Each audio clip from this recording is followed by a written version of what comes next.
As you said, like to reclaim the commons, Yes. I believe it's an alternative. But for example, in Brazil, I live in Brazil, and it's one of the countries that has the most concentration of land. Like almost half of the arable area in Brazil is in the hands of 1% of the population. So, what is the importance of land reform? I mean, in Brazil it's really important, but I'd like to know a little bit about your thinking on land reform and the importance of that, and how in this economy, how can we achieve it? So, land used to be a commons till colonialism. Yes. Private property. Because once you take land from a person, Then you take life. You take life. And you take freedom. And freedom So, and sovereignty. In every freedom movement of ours, the land question and the bread question has been central. Mm-hmm. Our first freedom movement, which was against the East India Company, and then we threw them out, they would kill people if they heard them talk about freedom.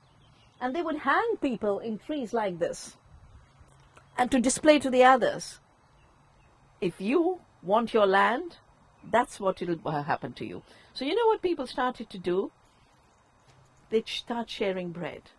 And if I gave you bread and you accepted it, you were part of the freedom movement. And then people kept working. And that's how it became a huge movement in 1857. And the East India Company disappeared. The first corporation of the world created to rule India, then disappeared. It was around land. It was around tax collection, basically pushing the peasantry to hunger and famine. We lost 40 to 60 million people to an artificial famine. But what you said about Brazil and the difference between India and Brazil, I realized that when I was in Rio for the Earth Summit in '92, and my little boy was with me. And, I'd be busy with meetings, and he would go off and play football with the street kids in Copacabana, on the beach. Yeah. On the third day we were there, the children were gone. And he came crying to me. He says, "Mama, where are the children? Where are the children?" And then the hotel told us Rio was being cleaned up for heads of state. And the cleaning was of children. Oh my God. So his first question was, why are there so many children on the streets? And why did they throw them away?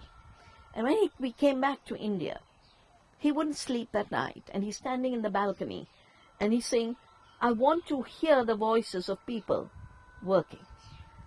I want to hear people on the streets creating their lives in freedom.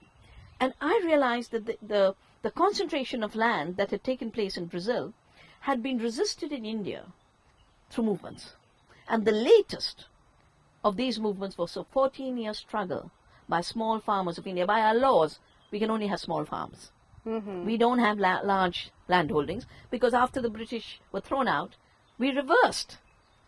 There was a ceiling put that you can't have more than 17 acres. But 80% of Indian farmers are on less than 2 hectares. And as we know, 80% of the food is produced in these small farms, because what the small farms have, which the large farms don't have, is love and care.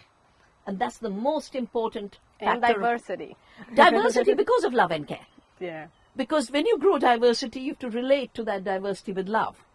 When you grow monocultures, you can spray poisons, you can harvest with combined harvesters, careless technologies take over, and then eventually the substitution of people with farming without farmers, driverless tractors, spraying Roundup from the skies. You get rid of people and you get rid of care. For 14 months, our peasants were on the street and said, we will not allow you to pass new laws that'll get rid of us. Because we love growing food. It's not easy, but it's the most fulfilling work. And we want to stay free to grow food so that we can keep our country free. I think globally, we do need to start talking about reclaiming the commons of land, reclaiming the commons of seed. I mean, that's the Navdanya seed freedom work. Reclaiming the commons of food, because food is a relationship. Food is not a commodity. Yeah.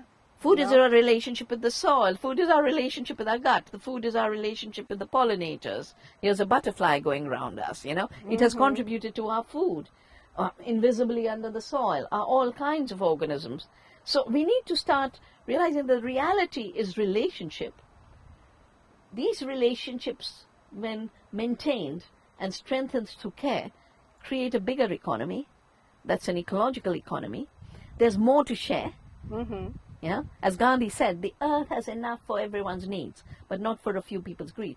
So we are now at this stage where, on the one hand, are the billionaires saying, all the earth belongs to us, all our functions belong to us, and you will buy your life from us. That's why they say, you will own nothing and you'll be happy.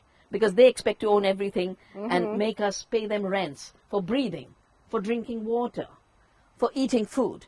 But we've watched in India what a rent economy means in terms of famine and starvation.